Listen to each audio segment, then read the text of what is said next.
आपसे वरदान चाहिए, जन्म हो हमारा आपका, लेकिन सुनिएगा आप कृष्ण भर के नहीं, आप राधा बनकर के आएंगे और हम जो है हम कृष्ण बन के आएंगे। तब आपको पता चलेगा कि प्रेम में कितना दर्द होता है। भगवान ने कहा सुनो गोपी, मैं आऊंगा जरूर, गोपी मैं आऊंगा जरूर। अक्रूर जी को भय लग रहा है, ये छोटे छोटे जो बालक है इन बालकों को कल कंस मार डालेगा। अक्रूर जी महाराज जमुना जी में स्नान करने के लिए जा रहे हैं तो क्या देख रहे हैं कि जमुना जी के अंदर कृष्ण कन्हैया खेल रहे हैं। अक्रूर जी रथ में देखते हैं कन्हैया, जमुना जी में कन्हैया, ऊपर कन्हैया नीचे कन्हैया, ऊपर कन्हैया नीचे कन्हैया। अक्रूर जी को लग गया अरे कंस तुम क्या इन बालकों को मारोगे, या काल खुद तुम्हें मारने के लिए आ रहे हैं। अक्रूर जी बालकों को लेकर के मथुरा जाते हैं। मथुरा जाकर के नंद बाबा से कहा सुनो बाबा मुझे मथुरा घूमना है। बाबा ने कहा देखो कन्हैया ये तुम्हारा वृंदावन नहीं है कि जो मन करे वही करते रहोगे, ये महाराज कंस का राज्य मथुरा है, यहाँ थोड़ी सी गड़बड़ी किए तो चिर में बंद हो जाओगे। बल्लाव कहने का बाबा छोड़ दो मैं इसके साथ हूँ। भगवान जा रहे हैं, बालवान ने कहा कन्हैया कल अब महाराज कंस के दरबार में जाएंगे तो पहनने के लिए नया कपड़ा तो चाहिए नहीं चाहिए। अब खूब बढ़िया शादी विवाह हो रहा है और सब लोग कोट पैंट पहने हैं, उसमें तो फटा पैंट पहन के चली आवे भी वीआईपी वाला तो सबका नजर उसी पे होगा रहेगा ना। कहीं भी हम लोग जाते हैं खूब बढ़िया बढ़िया कपड़ा पहनते हैं, बोले ठपैनी महारानी की लगातार वो जयकारा बनावे पड़ी ठपैनी महारानी की जय। बालवान का है कन्हैया नया वस्त्र चाहिए, नया वस्त्र चाहिए, नया वस्त्र पहनना है। उधर से महाराज कंस का धोबी खूब कपड़ा लेकर के आ रहा है। कन्हैया ने कहा हे मामा नेक सो मुझे भी कपड़ा दे दो, मामा नेक सो मुझे भी कपड़ा दे दो। धोबी को लगाया देखो यह ग्वाल बाल गैया चलाने वाला ग्वाल बाल कहां से महाराज का कपड़ा मांग रहा है। जय जय जय जय अरे बाप हो बाप। यही ना हमारे मास्टर साहब किनारे रहा था, आपने वहां के दुकनिया डबैनी महारानी मरियो से चाउमरिये से चलते बने यही था अभी कोई जाने आई बने और वहां से धीरे धीरे चलेंगे तो यही जाए से होते यहाँ आते आते आते हुए, लेकिन आ जाएंगे नहीं एकदम डेढ़ विश्वास है जाएंगे नहीं कहा कि नरम हो जाएगी बैठी है। पूरे भागवत भगवान की 100 गो विपद का मारे पर है और कोई देख के हंस दे सब विपत्तियां खत्म हो जाती है। वो याद हमारे माता जी के कन्नों कुछ सोचा कमरा खोल के हंस डाली लगना सब कुछ खत्म है। ये व्यक्ति के अंदर गुण है।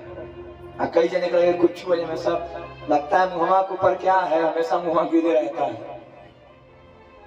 हमेशा चेहरा मिलाए मुस्कुराने के लिए मुस्कुराते रहिए। महाराज कंस जो है उनका धोबी लेकर के निकल गया कपड़ा। भगवान ने कहा मामा कपड़ा दे दो। धोबी ने कहा ये देखो महाराज गैया चराने वाला ग्वाल बाल महाराज के कपड़ा मांगते हो, न तो तुम्हारे पिता का पता है, न तो तुम्हारे माँ का पता है। बलराम जी ने कहा कन्हैया अति हो रही है। भगवान ने तुरंत मुष्टिका मार, भगवान ने तुरंत एक का मारा और तुरंत वो धोबी का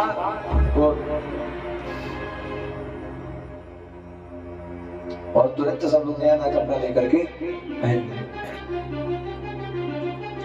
और कपड़ा तो था राजा महाराजा का, या बालक थे छोटे छोटे, कपड़ा कहाँ फिटिंग से होने वाला है। सब जगह शोर मच गया, अरे सुनो सुनो, मथुरा से दो लड़के आए हैं, दो सपूत आए हैं, और जो उनकी बात नहीं मानता है उनको तुरंत वो मार डाले। भगवान कपड़ा को सही करवाने के लिए दर्जी के वहां पहुंचे, और दर्जी जैसे भगवान को देखा, दर्जी तो मारा। दर्जी को पता है जहां कुछ बोले वहां मेरा भी वही हाल होगा जो धोबी का हुआ। खूब बढ़िया से दर्जी कपड़ा बना करके देता है, ग्वाल बाल पहनते हैं। इधर भगवान सब पे कृपा करते हुए आगे बढ़ते हैं, भगवान कुब्जा पे कृपा करते हैं, कुब्जा पे कृपा करते हुए भगवान आगे बढ़ते हैं। कंस के यज्ञ में पहुंचते हैं, कंस के यज्ञ में पहुंच करके धनुष को भंग करते हैं। सर्वभक्षान् वैराणां भ्रातुस्मन्नवेशिताः।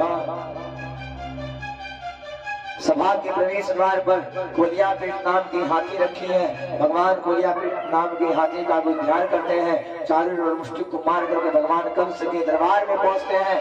कंस भयभीत हो गया है कि मेरा काल आ गया है।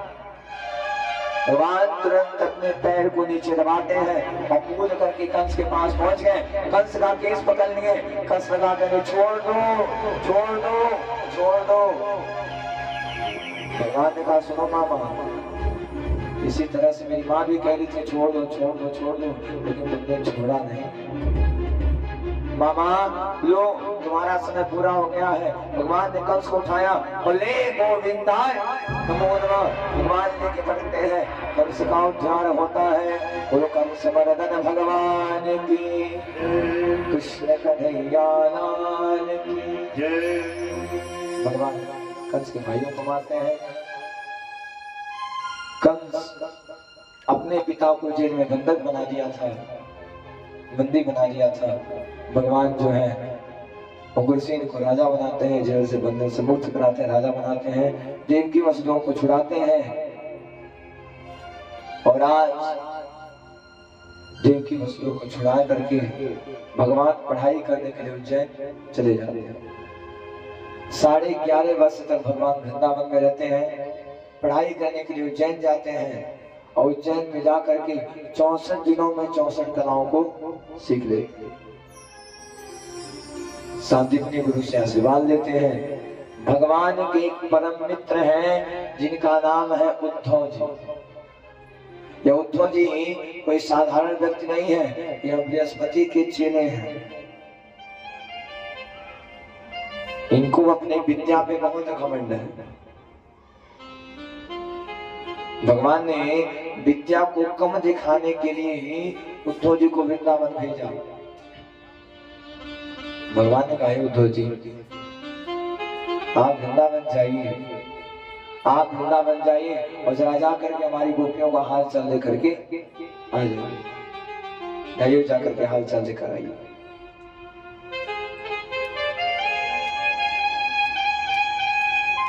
उद्धव जी अपने आप को बहुत बड़ा विद्वान मानते हैं।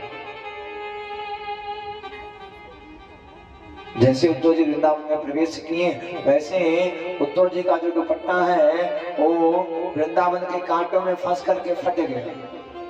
ये दुपट्टा नहीं फटा है मेरी माँ, यह संदेश दे रहा है उद्धव सुनो, आज तुम्हारा यहाँ पर ज्ञान काम करने वाला नहीं है, तुम्हारे ज्ञान का पर्दा आज यहाँ फट।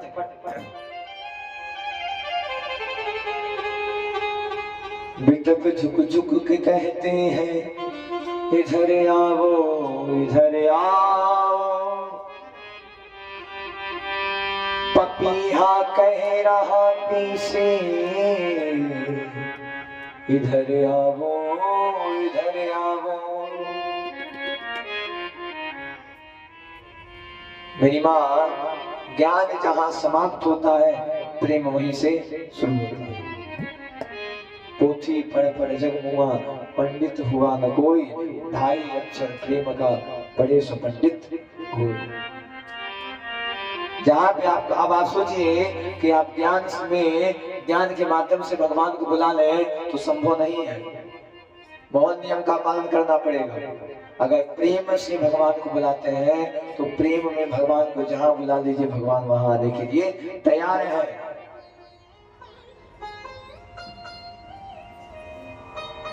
उद्धव जी गोपियों से पूछते हैं, गोपी नंद रानी का घर कहाँ है? गोपी ने कहा, सुनो उद्धव जी, जो रास्ता जो जा रहा है पानी का, इसी पानी के सहारे चल जाओ। यह रास्ता जहां बंद होगा वह समझ लेना वही घर नंद रानी का होगा। उद्धव जी ने कहा, नदी कहाँ से बह रहा है? गोपी ने कहा, देखो नदी नहीं है, यह नंद रानी की आंसू है। कन्हैया जब से वृंदावन को छोड़ कर गए हैं तब से नंद रानी इतनी रोई है क्योंकि अश्रु बंद नहीं हुई है, और वही आंसू आकर के यमुना जी में मिल गई। उसी समय से यमुना जी का पानी खारा हो गया।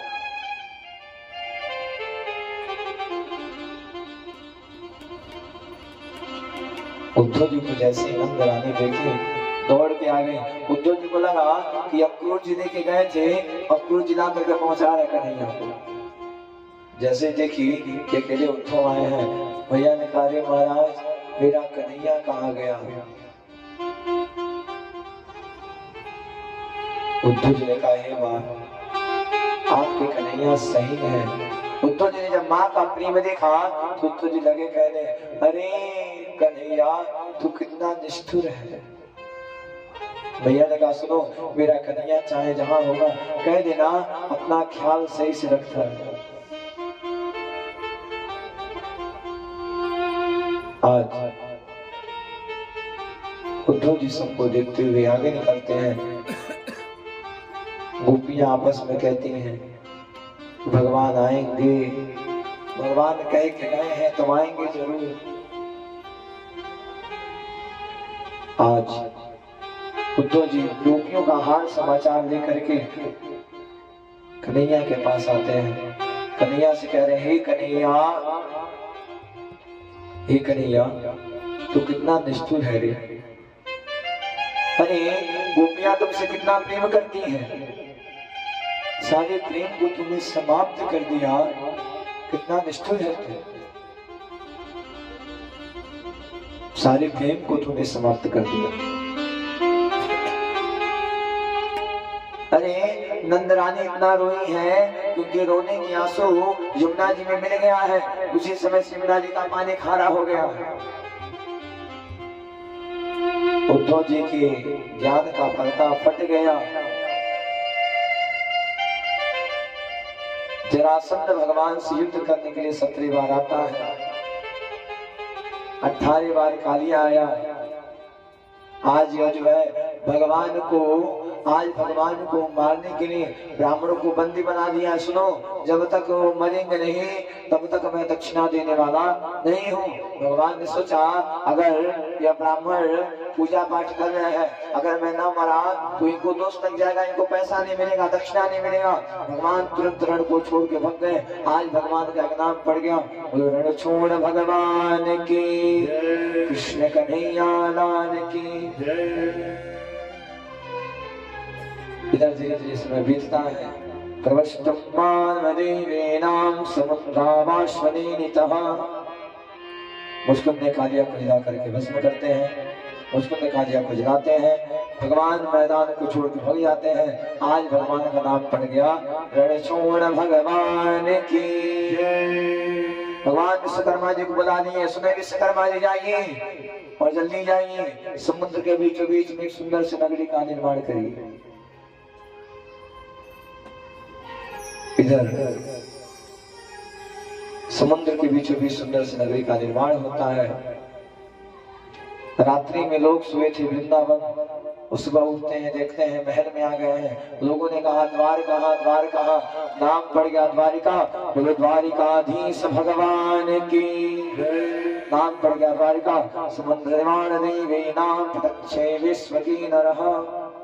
भगवान प्रवर्षक पर्वत पर चढ़ जाते हैं, जरासंध जंगल में आग लगा देता है। भगवान अपने द्वारिकावासी पहुंच जाते हैं। कृष्ण ब्रजवासी नाम स्वमाता श्रीनिका। भगवान अपने माता पिता को बुला करके रिवत राजा की बेटी के संग बलराम जी का विवाह संपन्न बना। महाराष्ट्र की राजकुमारी है, महाराष्ट्र की कुंडनपुर की राजकुमारी है, नाम है रुक्मिणी। नारद जी आ गए। देखिए भगवान के भी अगुआ नारद जी, बिना अगुआ का विवाह होने वाला नहीं है। बिना अगुआ के बिया हो ही किसी का अगुआ बिना अगुआ होने वाला नहीं है। तो नारद जी किसके अगुआ हैं? भगवान के। नारद जी अगुआ बन गए और गाते हुए निकल गए कि श्रीमन नारायण नारायण नारायण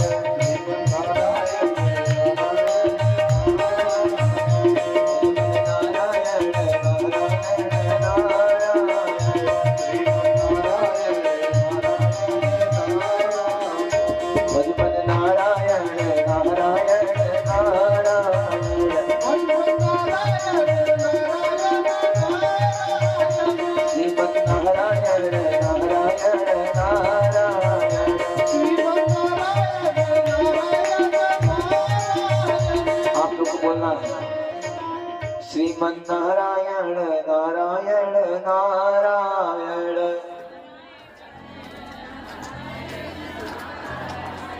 श्रीमन नारायण नारायण नारायण।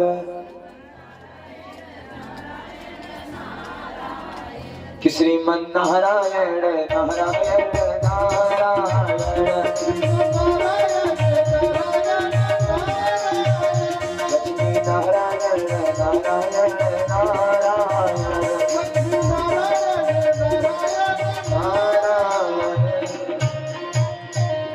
नारद जी पहुंच गए कहाँ? रुक्मिणी मैया के पास। अरे मैया सुनिए, एक रिश्ता लेकर के आए हैं। कहाँ का रिश्ता है? सुनिए, यह जो है द्वारिकाधीश का रिश्ता है। द्वारिकाधीश के साथ एक द्वारिकाधीश के कन्हैया है जो बहुत अच्छे प्रतापी हैं।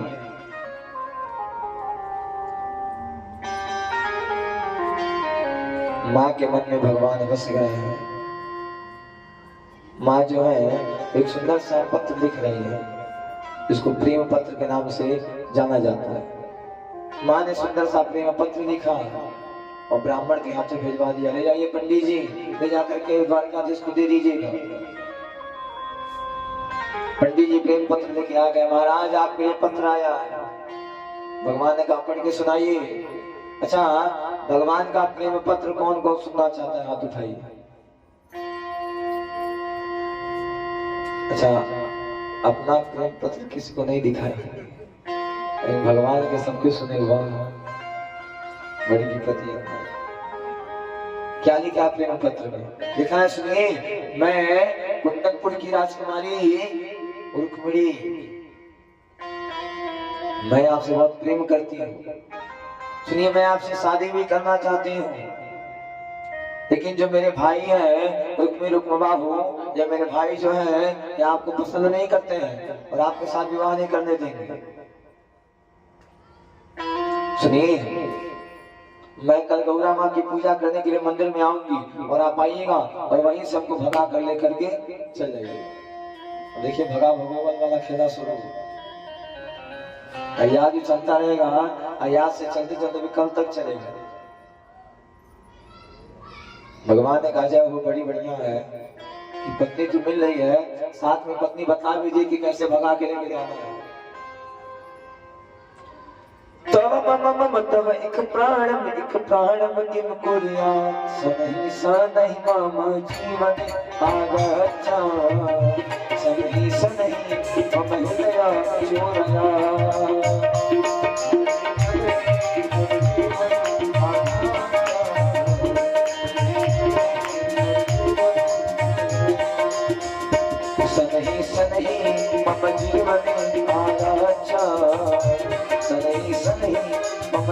चोरया।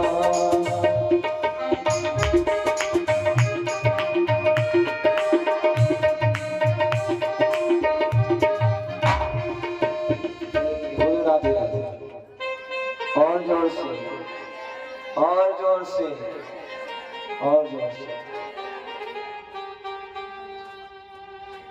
आज क्या हुआ, भगवान ने कहा जब बहुत बढ़िया किस्मत है, पत्नी तो मिल रही है, साथ में पत्नी ये भी बता रही है कि कैसे भगा के लेके जाना है। माँ आ गई, माँ आकर के गौरी माँ से प्रार्थना कर रही है, कात्यायनी महामाई महायोगी मधीश्वरी नंद गोप सुतम जाते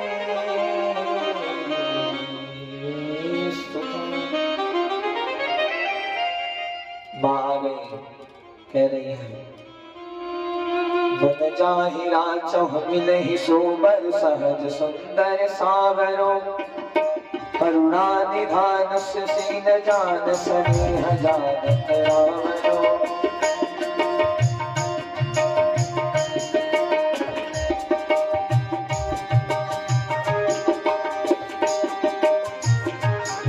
मन जाहि राचहु मिलहि सोबर सहज सुंदर सावरो करुणा निधान सुशील जान स्नेह जानत रावरो।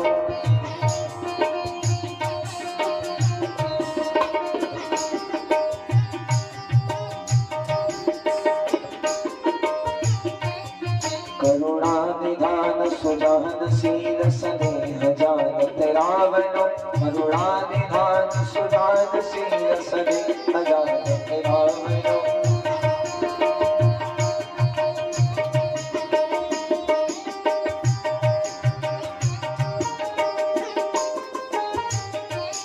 यही भांति गौरी असीस सुन सी असियत सिंहर सिंहड़ी तुलसी भवानी पूज्य पुनि पुनि मुदित मन मंदिर चली।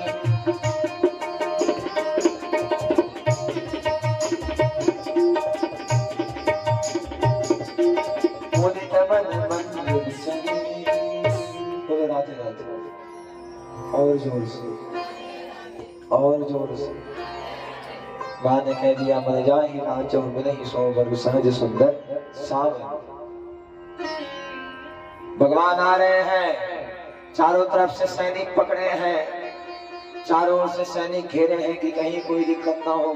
भगवान आते हैं, रुक्मिणी माँ का हाथ पकड़ते हैं, माँ की परिक्रमा करते हैं और माँ को लेकर के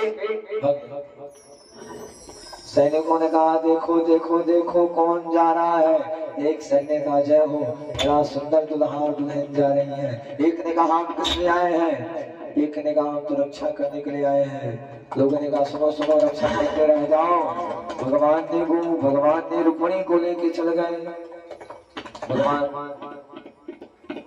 आते हैं और भगवान को रुक्मिणी को लेके चले जाते हैं। एक विशेष सूचना है, कल जो है कल हम सभी लोग भागवत की सुंदर सी कथाओं को श्रवण करते हुए आगे बढ़ेंगे और कल रात्रि